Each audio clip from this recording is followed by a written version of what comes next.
성경 고통에 답하다 시리즈입니다. 오늘 제목은 누군가의 고난을 함부로 판단하지 말라, 이런 제목입니다. 화면을 잠깐 볼까요? 영화 프린세스 프라이드라고 하는 영화의 대사 중에 이런 말이 있습니다. 인생은 고통입니다. 전하, 딴소리하는 자는 누가 됐든 뭘 팔아먹으려는 작자들입니다. 재밌는 표현이죠. 정말 그렇습니다. 인생은 고통입니다. 고통이 없다, 이것까지면 고통이 없다, 또는 이것 믿으면 고통이 전혀 없다, 다 거짓말이라고 하는 것이죠. 인생은 고통을 누구든지 피해갈 수가 없습니다. 우리가 육신을 입고 있다는 것 자체가 우리가 살면서 육신의 한계 때문에 고통이라고 하는 것을 언제든지 우리는 만날 수 있습니다. 여러분, 우리가 천국 가게 되는데 천국 가기 전에는 죽음이라고 하는 것을 통과해 천국을 가지 않습니까? 그죠? 그러면 그 죽음도 고통이죠. 또 죽음의 과정에 이르기까지 또 누구나 다 겪어야 되는 고통이 다 있습니다. 고난이 없는 사람은 아무도 없다는 것이죠.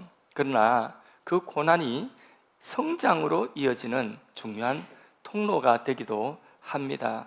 그런데 고난을 만나서 어떤 사람은 완전 망가지고, 어떤 사람은 고난을 통해서 영적으로 크게 성장하고, 오히려 그 고난을 딛고 진정한 행복을 찾아 사는 사람들도 많이 있습니다.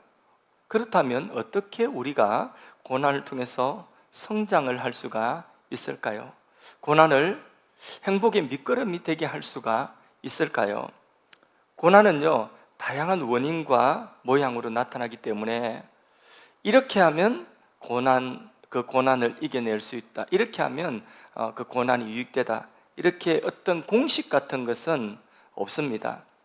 따라서 다양한 고난의 원인과 고난을 느끼는 강도, 그 고난의 모양이 다 다르기 때문에 사람마다, 그래서 그 고난에 대한 대처도 각각 그 한 사람 한 사람에게 따라 다 다르게 마련입니다. 이혼 문제로 힘들어하는 자매에게 목사님이 힘이 될 만한 책을 권장을 했습니다. 이 책을 한번 읽어보세요 빌려주었더니, 그 책을 읽고 그 자매가 반응을 하기를, 목사님, 이 책 때문에 제가 살 것 같아요, 이 책 때문에 제가 다시 힘을 얻었어요 하는 반응을 보였습니다.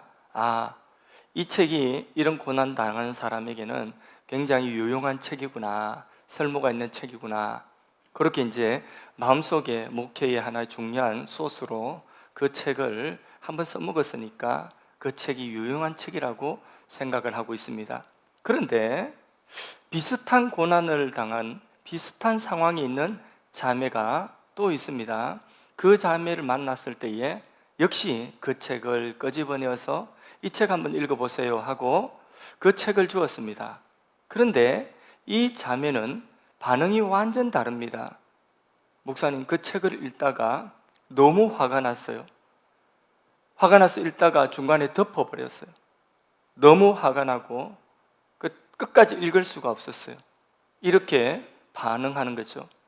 상황은 비슷해요. 똑같은 처지입니다. 이혼의 위기에 있는 그런 상황이고 똑같은 그런 고난인 것 같은데, 그런데 곁에서 보기에는 똑같은데 그 고난을 당하는 사람은 먼저 말한 사람하고 뒤에 말한 사람하고 완전히 다른 거죠. 그래서요, 똑같이 처방하면 될 것 같았는데 똑같은 처방으로 처방이 안 되는 그런 경우들이 너무나 많다는 거죠. 이건 뭘 말하는 거죠? 그 원인과 그 고난의 모양이 다 다르고 느끼는 강도가 다 다르다는 거죠. 우리 한 사람 한 사람 똑같이 겉으로 볼 때, 누군가 볼 때에 저 사람은 그런 고난 당하고 있네, 나도 그런 고난 당해봤는데, 이렇게 생각할 수 있겠지만은, 그러나 그 고난의 원인과 결과가 다 다른 모양이다. 그런 것입니다. 그래서 처방도 각각에게 다 다른 것이죠. 그런데 감사하게도 성경은, 우리가 가지고 있는 하나님 말씀인 이 성경은요, 인생의 모든 고통과 처방이 이 성경 속에 다 들어 있습니다. 아무리 다양한 고난의 원인, 또 아무리 다양한 고난의 모양이라 할지라도 거기에 대한 해답이 이 성경 속에는 다 들어있다는 것입니다. 믿으십니까? 그래서 이 성경 속에서 우리는 어떤 고난이든지 그 답을 찾을 수가 있습니다. 그런데 성경을 통해서 고난을 대충 분류를 할 수는 있습니다. 몇 가지로 분류해보면 첫째는 자기 죄에서 비롯되는 고난이 있을 수 있습니다. 대표적인 예가 요나와 다윗이 당한 고난입니다. 여러분 요나 알죠? 그죠? 예, 요나는 선지자 아닙니까? 요나가 당한 고난이 뭡니까? 지중해 바다 풍랑 만나가지고 풍랑에 집어 던져졌죠. 그럼 죽은 거 아닙니까? 근데 안 죽었어요. 큰 물고기가 집어 삼켰어요. 그럼 편안합니까? 아니겠죠, 그죠? 그걸 뭐라고 하냐면 서올이다. 요나는 서올에 내려갔다. 죽음을 경험한 거예요. 그 죽음을 경험한 것을 예수님의 십자가 죽으시고 무덤에 머물렀던 그 상태, 그걸 예표하는 예표가 되기도 해요. 요나의 고난은 죄 때문에 당하는 고난이었어요. 요나가 하나님께 불순종, 하나님이 니느웨에 가서 복음 전하라고 했는데 그거 굳이 싫다고 하는 거죠. 그리고는 정반대로 하나님이 가라고 하는 건 동쪽인데 정반대 끝쪽으로 스페인으로 가려고 그렇게 달아나다가 그렇게 서올에 빠지는 죽음을 경험하는 이런 고난을 경험했지 않습니까? 그러다가 니느웨에 가서도 그렇죠. 이게 큰 박능굴이 하나 뚝 있어가지고 도시가 다 내려붙다 보이는데 박능굴 그늘 삼고 그늘을 즐기고 있는데 근데 뜨거운 햇빛과 동풍, 뜨거운 바람이 불어오면서 거기에 또 벌레가 묻고 그러면서 그 큰 이파리가 박능굴이 다 말라버리고 그늘이 없어진 거죠. 그러니까 그 마음이 또 불편한 거예요. 그래서 차라리 죽는 게 낫겠다고 이러면서 자기의 마음의 고통, 자기 마음속에 뭔가 불편한 그 고통을 막 때를 쓰죠. 차라리 이럴 바에야 하나님 내가 죽는 게 낫겠습니다 이러면서 막 때를 씁니다. 그런데 그 마음에는 어떤 마음이 있느냐? 니느웨 사람, 아수르 사람에 대한 인종적인 차별, 그 인종에 대한 혐오감이 어디에 있느냐? 어떤 특정한 민족에 대한 혐오감이 바로 요나의 마음속에 있는 거죠. 이 악 때문에 그가 지금까지 요나가 당한 고난은 바로 그 악 때문에, 그 죄 때문에 비롯된 고난이었다는 것을 우리가 잘 알고 있지 않습니까? 예, 또 다윗도 그렇죠. 다윗은 밧세바와 간음을 하지 않습니까? 밧세바와 간음을 하고 그리고 밧세바의 남편이자 자기의 충성스러운 신하인 이 밧세바의 남편 우리아를 죽는데 내보내지 않습니까? 그렇게 죽어요. 그러고 나서는 둘이 결혼을 해버립니다. 아기를 가졌죠. 그 아기 가진 그거 숨기려고 죽였잖아. 자기 그 충성스러운 부하이자 밧세바의 남편을 죽였습니다. 죽는데 내몰았어요. 그리고 죽고 나자마자 아무 일 없었던 것처럼 그렇게 자기 아내로 데려오죠. 자, 이게 얼마나 큰 악입니까? 그죠? 예. 그래서 둘 사이에 아기가 태어났지 않습니까? 그 아기가 태어나자마자 어릴 때에 병이 들어가지고 그 아기가 시름시름 앓고 그 병에 들어서 아기가 죽어가는 모습을 고스란히 봅니다. 그 고통, 그 핏덩어리 어린 아기가, 그 갓난 아기가 죽어서 먼저 떠나가는 그 상실, 그 고통을 다윗은 경험하죠. 그죠? 예. 근데 그 고통을 경험하면서 비로소 그 고통 속에서 다윗은 뭘 깨닫느냐면 이대로 가다가는 왕권이고 뭐고 내 인생이 끝나겠다 하는 그런 위기감을 가지게 되는 것이죠. 이렇게 자신의 다윗의 잘못을 자각하는 것이 뭐냐? 이 고통이라고 하는 것이 오니까 자신의 잘못을 자각하게 되는 거죠.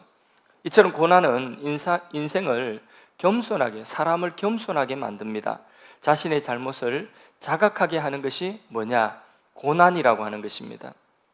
여기서 우리가 오해하지 않기 위해서 위대한 신학적인 진리 하나를 분명히 짚고 넘어가야 되겠습니다. 자, 그러면 하나님은 요나와 지금 다윗을 제가 예를 들었는데, 요나와 다윗이 고난을 당하고 고통을 당하는 이것이 그들의 죗값을 치르는 것이었겠습니까? 어떻습니까? 그들의 죗값 치르는 것이었겠습니까? 예. 로마서 8장 1절 말씀처럼 구원받은 사람에게 결코 정죄는 없습니다. 성부께서 성자의 대속, 십자가의 대속으로 죗값을 성자께서 그 우리의 죗값을, 구원받은 자의 죗값을 이미 치르셨습니다. 그래서 성부는 한 사람 한 사람 하나님의 백성들에 대한 죗값을 다시 요구하지 않습니다. 맞습니까? 성부께서는 성자의 대속으로 믿는 자들의 죄를 지을 때마다 1대1로 그 죄에 대해서 응징하지 않습니다. 다만 요나와 다윗의 이 죄로 인한 고통은 숨은 그들의 죄와 허물을 드러내서 깨닫고 돌이키도록 하기 위한 도구인 것입니다. 그래서 이런 고통을 만날 때에 내 인생에 혹시 죄로 인하여서 찾아오는 그런 고통일 경우에 우리는 어떻게 하면 되죠? 그 고통에 대한 반응. 그래서 우리가 성장하고 그 고통이 고통으로 끝나지 않고 우리의 인생에 유익되고 성장하기 위해서는 그 고통에 대해서 어떻게 반응하면 되죠? 돌이켜서 회개하면 되는 것입니다. 그러면 거기서 우리가 그 죄로 인하여 침몰하지 않고 거기서 우리는 죄에서 다시 씻음받고 다시 시작하고 그 터 위에 다시 성장할 수 있는 그런 바로 고난이 그런 도구가 된다는 것이죠. 아멘. 또 두 번째, 성경에 고난당하는 하나님 백성들 고난의 분류는, 두 번째는 누군가의 배신에서 오는 그런 고난, 애매한 고난도 있습니다. 그 대표적인 예가 바울과 예레미야입니다.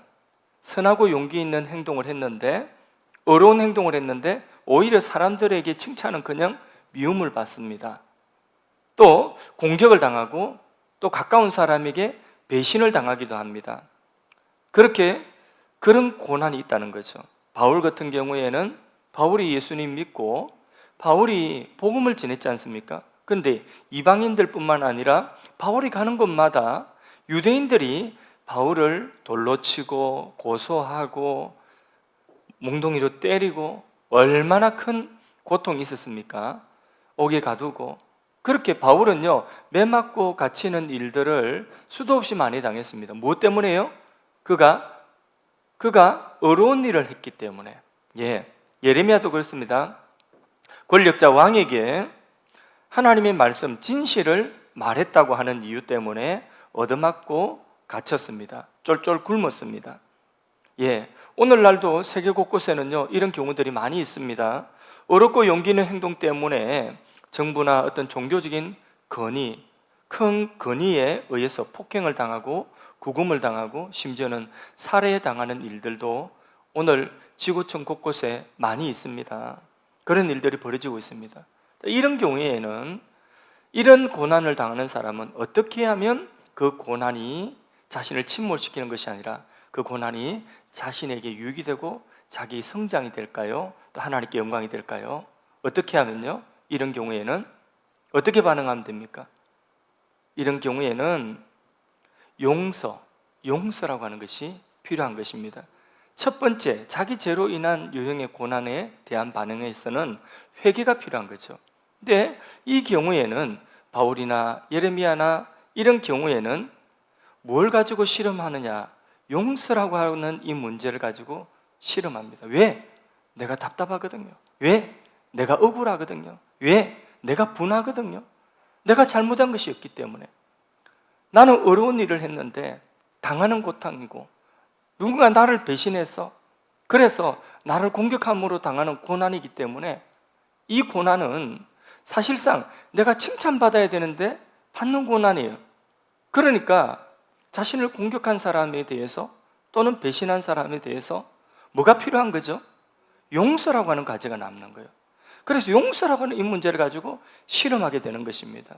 여기서 하나님의 마음을 배우는 거죠. 여기서 예수님의 마음을 배우게 되는 것이죠. 만일 여기서 안갚음이나 복수의 액션을 취한다고 한다면 그는 그 고난을 통해서 더 나아지는 것이 아니라 그 고난을 통해서 더 못된 인간이 되고 마는 것입니다. 그래서 이런 일을 만날 때는, 이런 고난을 만날 때는 무엇이 나를 성장하고 무엇이 그 가운데서 하나님의 영광을 드러내고 고난이 내게 유익이 되게 하는 방법이라고요? 바로 용서입니다. 용서. 자, 또 세 번째 성경이 분류하고 있는 고난의 종류는요, 뭔가에 대한 소중한 것에 대한 상실, 잃어버리는 것에서 오는 고난이 있습니다. 성경에 마르다와 마리아가 자기 오라비, 믿음 좋은 오라비, 그 오라비 나사로가 병이 들어서 죽었습니다. 그렇죠? 자, 죽음이라고 하는, 사랑하는 사람, 소중한 사람의 죽음이라고 하는 큰 상실, 그로 인하여 찾아오는 고난, 이게 남의 이야기입니까? 남의 이야기 아니죠. 다 우리 주변에 있는 이야기고 나의 이야기입니다. 누구도 인간은요, 늙는다는 것을 피할 수 없고 병든다는 것을 피할 수 없고 죽음이 온다는 것을 피할 수가 없습니다. 선을 행하든 나쁜 일을 행하든 자기 행동과 상관없이 언제든지 누구에게나 닥치는 것은 늙는 것이고 병드는 것이고 약해지는 것이고 그로 인한 고통이 있고 그 다음에 죽음이라고 하는 것이 오는 것이죠. 자, 이거는 인류 보편적인 고난입니다. 그 보편적인 고난인데, 그런데 그렇게 가족을 먼저 떠나보낸다든지 할 때에, 그때에 누구나 다 죽는다고 그게 위로가 되는 것은 아니죠. 그렇죠? 그때에는 무엇이 그 고난이 남아있는 자들의 위로가 되고 남아있는 자들에게 유익이 될 수 있느냐 하면 바로 천국에 대한 소망입니다. 성경은 남아있는 가족들에게 데살로니가전서 4장 13절 말씀, 소망이 없는 자들 같이 슬퍼하지 말아라고 금면합니다. 고린도서 4장 18절 말씀처럼 우리가 주목하는 것은 보이는 것이 아니요 보이지 아니하는 것이니, 보이는 것은 잠깐 있는 것이고 보이지 않는 것이 영원한 것이 있다. 그러므로 현재에 받는 고난에 경한 것은 장차 나타날 영광과 좋게 비교할 수 없다. 가로되 믿는 자는 죽어도 살고 영원히 죽지 아니하는 부활 생명이 있다. 영원한 천국이 있다. 이것이 바로 무엇이냐면 인류의 보편적인 고난, 그 사랑하는 사람을 먼저 떠나보내는 상실감의 그 고통 속에 있는 자들에게 진정한 성경이 말씀하는 위로가 되고, 그리고 그 고난을 통해서 다시 일어설 수 있는 능력이 되는 것입니다. 또 마지막입니다. 이유를 알 수 없는 고난, 그런 고난도 있는 거죠. 그 고난의 대표적인 예가 누구죠? 욥이죠. 욥은 자식들이 하루아침에 몰살당했고요, 전 재산이 순식간에 다 어디로 갔는지 날아가 버렸습니다. 그리고 뭐마저 잃어버렸죠? 건강마저 잃어버렸어요. 자기 아내가 자기를 위로하고 그래도 힘들지만은 그래도 살맛되고 살아갔던 그 아내가 자신에게 힘이 되었어요? 위로가 되었어요? 같이 우리 일어서 보자 이랬습니까? 아니죠. 하나님 욕하고 죽으라고 떠나버렸습니다. 이보다 더 비참한 고난이 어디 있겠습니까? 욥의 고난은 세상을 살면서 보편적으로 경험한 수준 이상의 그런 고난입니다. 그죠? 그런데 욥에게 어떤 도덕적인 실수가 있었나, 죄가 있었나, 또는 누군가의 배신이 있었나, 누군가 공격을 해서 그런 것인가? 그런 것도 아닌 것 같습니다. 욥은 자신에게 그만한 죄가, 내가 이런 벌을 받을 만한 그런 죄가 나에게 있나? 자기 스스로를 살폈습니다. 또 이 일을 통해서 내가 배워야 되는 그런 중요한 인생의 교훈이 무엇이 있나? 가르쳐 주시기를 하나님께 간절히 구했습니다. 그러나 욥이 당한 고난은 앞에서 말한 앞에 세 가지 부류의 그런 고난과 전혀 다른 차원의 고난이었습니다. 그만한 원인도 알 수가 없습니다. 어디에 그 예상치 못했던 그런 고난이고, 어디에도 해당되지 않는 비규격의 어떤 정형화되어지지 않는 그런 고난이었습니다. 그래서 어떤 그 속에 고난 속에서도 뭔가 의미를 찾으려도 의미를 찾아볼 수 없는 그런 고난인 거죠. 이유를 알 수 없는 고난. 그러니까 무의미한 고난처럼 보였습니다. 참 답답하죠, 그죠? 욥이 얼마나 답답했겠습니까? 그런데 성경은 그 누가 겪었던 고난보다도 그 욥의 고난에 대해서 그 이유를 알 수 없는, 어찌 보면 아무 의미가 없어 보이는 그런 고난에 대해서도, 그 욥의 고난에 대해서 성경은요 더 집중합니다. 그 욥의 고난에 대해서 더 크고 그리고 더 많은 관심을 보이고 있습니다. 한 사람의 고난에 대해서 성경 43장이나 되는, 성경 42장입니까? 그 많은 성경의 분량들이 한 사람의 고난의 이야기를 그렇게 길게 기록한 성경책이 없어요. 한 사람의 고난, 욥의 한 사람의 고난, 그것도 이유를 알 수 없는 고난, 그 고난, 한 사람의 고난을, 인생에 닥친 그 고난을 성경 한 권이 전부 다 그의 고난에 대한 이야기예요. 이건 무슨 말이에요? 하나님이 욥의 고난에 대해서 관심이 있다는 이야기, 없다는 이야기예요. 관심이 많다는 이야기입니다. 이런 고난에 대해서 하나님 관심이 없는 게 아니에요. 그런데 정작 이 고난을 당한 사람은 하나님 나에게 관심이 없다고 생각하겠죠. 하나님 나를 버렸다고 생각하겠죠. 그렇죠? 예. 도대체 이러잖아요. 하나님이 어디 계십니까? 이런 고난이거든요. 그런데 뭐 너무 답답한 이런 고난인데, 끝도 없는 이런 고난인데, 사실 성경을 보니까 하나님은 성경에 나오는 그 어떤 고난보다도 누구의 고난에 가장 집중하고 더 많은 관심을 기울이고 더 많은 내용을 거기다가 기록을 하고 있냐면, 성경에다 기록하고 있냐면 바로 그 욥의 고난에 하나님은 관심이 많은 것입니다. 이럴 때 욥의 반응은 어땠는가? 우리 결론 알지 않습니까? 욥이 겪은 이 유형의 역경에 정직한 기도의 부르짖음, 그 정직하다 못해 어째 보면 불평처럼 보이고 어째 보면 탄식처럼 보이는 그런 부르짖음, 그 과정들이 얼마나 지난하고 얼마나 고통스럽고 길어 보였겠습니까? 얼마나 답답했겠습니까? 그 고된 수고를 하나님께 부르짖고 계속해서 답이 없는 하나님께 하나님을 찾고 하나님 앞에 탄식하고, 이런 고된 수고, 하나님 붙들고 씨름하는, 욥과 하나님 사이에 씨름하는, 그러나 하나님의 음성이 들려오지 않는 것 같은 이런 고된 수고를 욥은 그 과정에 다 겪었던 것입니다. 성 어거스틴이 말한 바대로 사랑하는 것들의 재정렬, 사랑하는, 그가 소중하게 여겼고 사랑하였던 것들에 대한, 소중하게 여겼던 것들에 대한 재정렬이 그 상황 속에서 필요한 것이죠.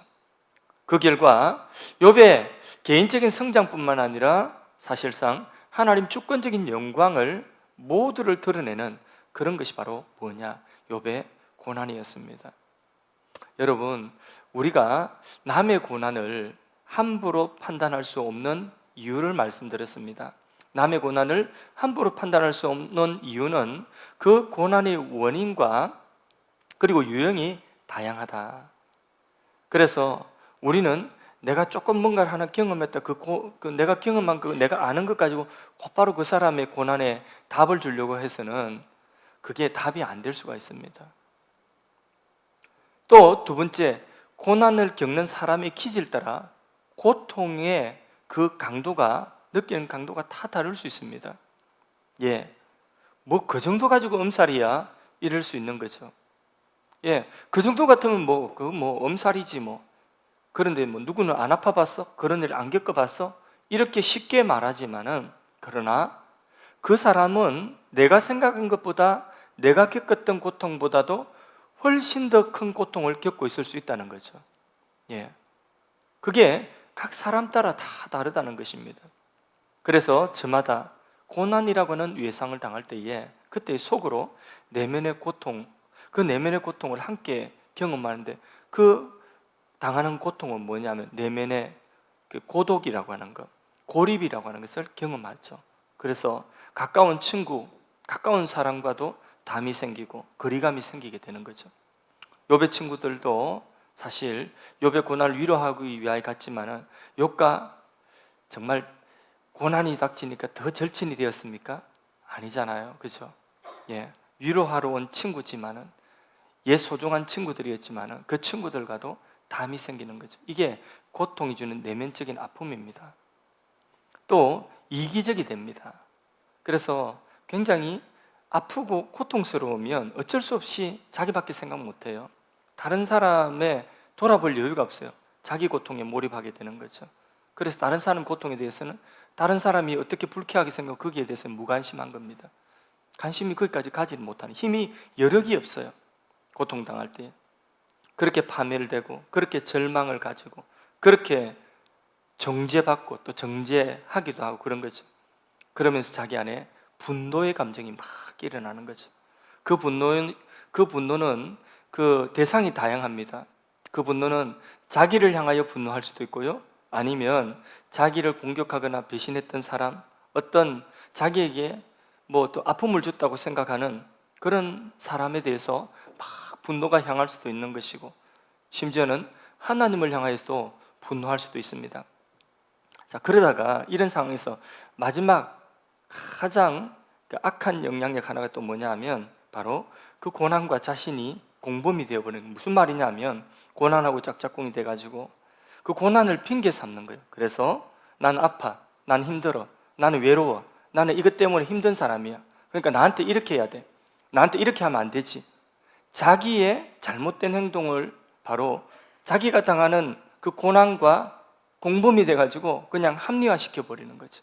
내가 이렇게 아프기 때문에, 내가 이렇게 힘들기 때문에 사람들은 나한테 이렇게 해야 되고, 내가 이렇게 해도 다 받아줘야 돼, 이래 되는 거죠. 그게 피해자로 살아가는 거죠. 그러면 자기뿐만 아니라 주위 모두가 힘들어지게 되는 것입니다. 그런 일들을 고난을 만날 때에 자기 안에 그 내상으로 그렇게 가지게 되는 것입니다. 성경을 통해서 다양한 그 고난의 원인과 그 성장, 고난을 통하여서 성장, 유익을 위한 그런 바른 반응, 그 어떻게 해야 되는지 답을 알고 있다 할지라도 고난을 경험하는 사람도 또 극복할 사람도 결국 고난당하는 그 사람 본인이 극복해야 되지 않습니까? 그죠? 그 고난당한 사람이 결국은 극복해야 되는 문제입니다. 따라서 옆에서 누군가의 그 고난을 함부로 판단해서도 안 되고 정답을 가지고 섣불리 들이대서도 안 되는 것입니다. 조직신학자 존 페인버그라고 하는 사람은 그의 아내가 암으로 죽어가는 그런 시련 속에 있을 때에 자기 지인들이 찾아와 가지고 힘이 되라고 해준 말들이 어떤 것은 전혀 위로가 되지 않고 심지어는 막 그 표현이에요, 짜증나기까지 했다는 거죠. 그런데 그들이 하는 말들이 다 자기를 위한 말이었고 또 옳은 말이었다는 것입니다. 그럼에도 불구하고 전혀 위로되지 않는 말들이 너무나 많았다. 오히려 짜증스러웠다. 마치 욥의 친구들처럼. 그게 왜 그럴까요? 그것은 진리, 답을 알고 있지만은 그 진리를 잘못 적용했기 때문입니다. 욥의 친구들은 욥에게 바른 말을 사실 했습니다. 그다지 틀린 말이 아닙니다. 그들이 한 말의 이치는 다 맞는 말들이었습니다. 그런데도 욥은 그들에게 무엇이라고 했죠? 자기 친구들을 향하여서 재난을 주는 위로자다. 내 친구들이 나한테 위로하러 왔는데, 그런데 위로하는 말들을, 옳은 말들을 하긴 했는데 그게 자기에게 오히려 더 큰 재난이 되었다. 재난을 주는 위로자들이다, 이렇게 불렀습니다. 하나님도 그 친구들이 욥을 대하는 태도를 옳다 하셨습니까? 아니면 꾸짖으셨습니까? 꾸짖으셨습니다. 왜일까요? 욥의 친구들이 잘못된 말을 했어요? 욥의 친구들이 맞지 않는 말을 했어요? 아닙니다. 생각해 보세요. 욥, 나하고 너하고 친구야. 그런데 친구니까 내가 이런 이야기 해줄 수 있어. 겸손해지게. 내 시작은 미화가 있지만은 내 나중은 오히려 창대해질 거야.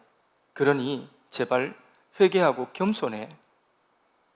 그렇다고 한다면 내 고난이 지금은 미약하지만은 그러나 나중에 내 나중은 창대해질 거야. 틀린 부분이 있으면 말해보세요. 방금 말씀드린 내용 중에서. 자, 내하고 자네하고 친구라는 거, 그것도 맞죠? 내가 자네를 정말 위해서 하는 말도 맞죠? 또 겸손하라고 하는 말도 맞죠? 그죠? 겸손해. 그리고 네가 잘못된 거 있으면 돌이킨다면, 그러면 너 지금 있는 이 자리는 미약하지만은 나중에 하나님이 창대하게 다시 회복시켜 주실 거야. 그 말도 틀린 말이 있습니까? 하나도 틀린 말이 없습니다. 어디 틀린 말이 있습니까? 바른 말을 했지만은 무엇이 문제죠? 그 진리들을 부적절하게 사용했다는 것이죠. 그게 문제라는 거죠. 신학과 신학적인 그 논리를 치유가 아닌 상처가 되도록 사용했다는 거죠. 설교도 마찬가지입니다.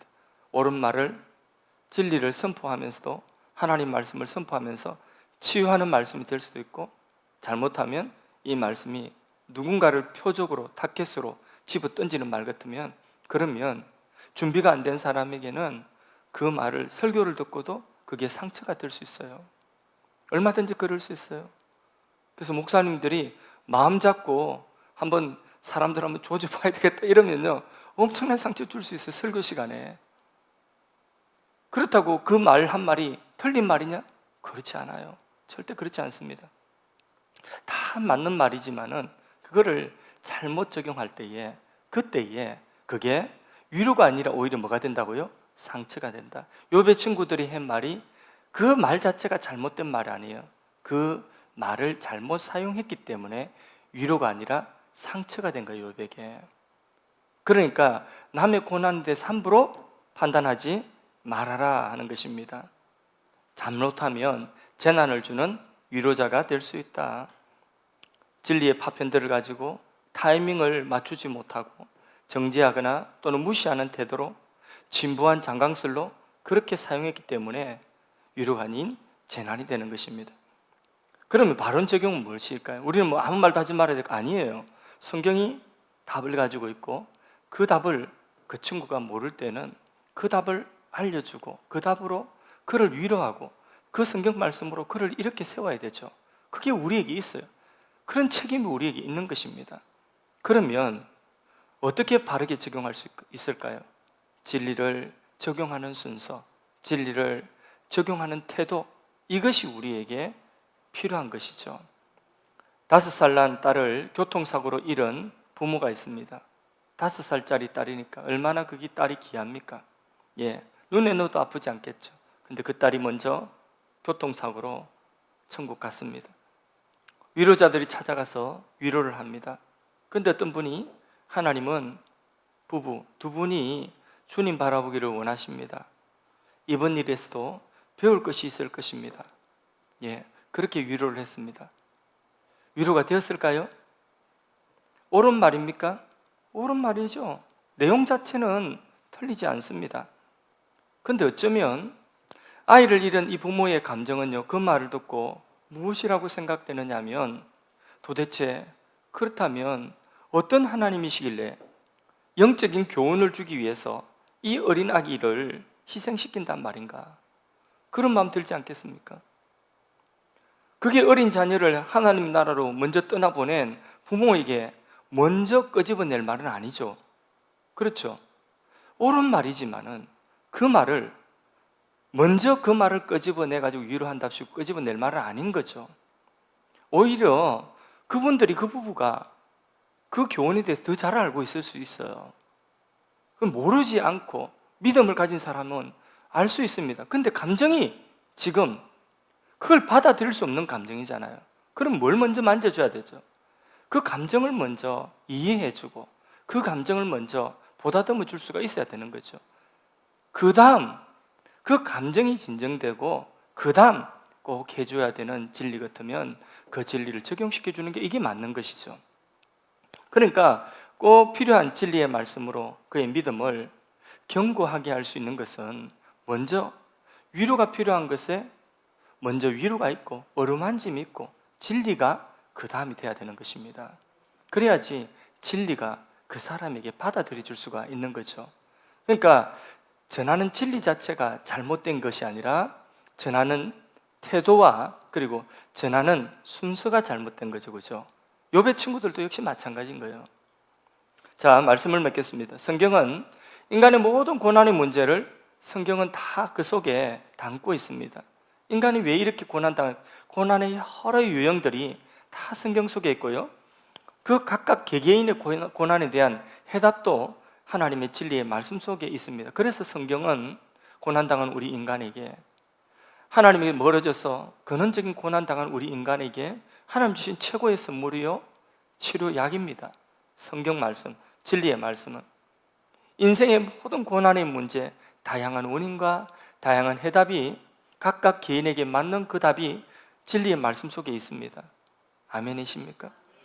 성령 안에서 각 사람이 처한 상황, 그리고 그 사람의 단계, 그 사람의 기질, 그 시기에 따라서 질서 있게 하나님 진리의 말씀을 적용할 때에 고난을 통하여서 망가지는 것이 아니라 고난을 통하여서 성장하게 되고 하나님께 영광을 돌릴 수가 있는 것입니다. 팀 켈러 목사님은요, 암과 투병하다가 작년에 소천하셨습니다. 근데 그분의 그 암으로 투병하던 그 과정 속에 암울했던 그 힘들었던 그 시간 속에 간증 한 부분이 있는데, 그런데 가장 힘든 그 시기에 글을 읽었는데 18세기 노예 무역상이었다가 예수를 믿게 되었던 존 뉴턴이라고 하는 하나님의 나 같은 죄인 살리신 바로 존 뉴턴 목사님의 목회 서신을 읽었습니다. 그분의 산문은 아주 구어체여서 참 읽기 쉽지가 않았습니다. 그런데 그분의 글에서 이런 글귀를 발견했다는 거죠. 틴켈러 목사님이 암투병 중에 하나님이 보내주신 것은 무엇이든 다 요긴하며, 하나님이 내게 보내주신 것은 무엇이든지 다 요긴하고, 그분이 거두어 가신 것이라면 그 무엇도 요긴하지 않다. 18세기 존 뉴턴 목사님의 목회 서신서 안에 있는 한 부분의 그 글귀를 보면서 눈에 확 들어온 거죠. 그리고 부부가 함께 그 부분을, 그 글귀를 한참을 묵상을 했다는 거죠. 그러면서 큰 도전과 위로를 받았습니다. 그분이 주신 것은 다 내게 요긴하고, 그분이 거두어 가신 것은 다 내게 요긴하지 않다. 건강이라 할지라도, 생명이라 할지라도, 이 땅의 육신의 생명 거두어 간다 할지라도 그것은 영원한 것에 비하면 또 요긴하지 않다. 여러 갈래로 깊이 있게 적용할 수 있는 문구죠, 그렇죠? 그 글귀를 묵상하면서 위안을 받고 소망과 확신을 얻으면서 마음속에 있던 자그마한 분노와 절망이라도, 그것이 종양 같은 그 분노와 그 절망, 이런 것들이 줄어드는 그런 방사능 것 같은 한 줄기 빛이 되었다는 거죠. 그 한 줄기, 한 글귀의 말씀이 마찬가지로 어떤 사람에게는 또 이 사람 저 사람이 당하는 고난 다 다르지만은 어떤 사람에게는 하나님께서 이런 모양으로, 어떤 사람에게는 이런 모양으로 하나님은 함께 하시면서 그 고난 가운데서 고난을 이겨낼 수 있는 하나님의 위로와 그리고 능력이 그 한 사람 한 사람에게 하나님은 다가가셔서 이렇게 세우시는 줄로 믿습니다. 그런데 하나님의 말씀, 이 말씀을 통하여서 말씀 안에서 하나님이 주시는 그 위로로 어떤 고난이든지 그것이 우리를 침몰시키고 우리를 망가뜨리는 것이 아니라 그 고난을 통하여서 우리를 성장시키고 또 우리를 하나님께 영광 돌릴 수 있는, 고난 가운데서도 하나님께 영광이 될 수 있는 그런 고난이 축복의 재료가 되게 하시는 하나님의 지혜가 하나님 말씀 속에 있는 줄로 믿습니다. 우리는 혼자가 아닙니다. 어떤 상황 속에 있든지 처음에 읽었던 우리 본문 말씀 보면 시편 23편 4절 말씀에 내가 사망의 엄침한 골짜기로 다닐지라도 해를 두려워하지 않을 것은 주께서 나와 함께 하심이라. 주의 지팡이와 막대기가 나를 안위하시나이다. 아멘. 여러분, 사망의 엄침한 골짜기를 경험하셨습니까? 그곳에 혹시 서 있습니까? 그렇다 할지라도 알고 보면 그 사망의 엄침한 골짜기, 그 길도 나 혼자 서 있는 것이 아니라, 외길이 아니라 그 길에 나의 목자가 되시는 주님께서 내 손 붙들고 나와 함께 계십니다. 저도 되게 힘들 때가 있었습니다. 그때에 치료를 받으면서 목회에 탈진 비슷한 것도 오고 병도 오고 1년 동안 꼬박 치료받은 불면증 그래 밤에 잠을 이루지 못하고 막 너무 힘든 그런 시간을 겪은 적이 있습니다. 그때에 성경을 읽을 힘도 없어요. 너무 힘들어 지쳐서. 그때에 읽어달라고 했습니다. 시편 23편. 예, 읽어달라고 했는데 이 말씀, 오늘 읽었던 이 말씀 읽으면서 또 들으면서 그러면서 많은 위로를 받았습니다. 그 깊고 깊은 그 골짜기 속에서 내가 사망의 엄침한 골짜기로 다닐지라도 해를 두려워하지 않을 것은 주께서 나와 함께 하심이라. 이 말씀 붙들고 저도 그 깊은 골짜기에서 이 말씀으로 일어선 경험이 있습니다. 지금 이 시간에도 주님이 나와 함께 하시구나, 내가 외길에서 있는 것이 아니구나, 주님이 나와 동행하고 계시구나 하는 그 주님의 이 말씀을 통하여서 내가 그 상황 속에서 승리할 수 있었고 그 깊고 어두운 터널을 통과할 수 있었던 것입니다. 여러분, 우리 모두 나의 갈 길 다 가도록 내 삶 속에서 내가 혼자서 있는 것이 아니라 주님이 고난 중에 함께 하시고 나의 고난 속에 찾아오셔서 그 고난을 면제시켜 주시는 것이 아니라 그 고난이 나의 성장이 되고 그리고 하나님께 영광이 되도록 그 고난이 축복이 되도록 그렇게 만들어 가시는 우리 주님께서 우리와 함께 계심을 믿습니다.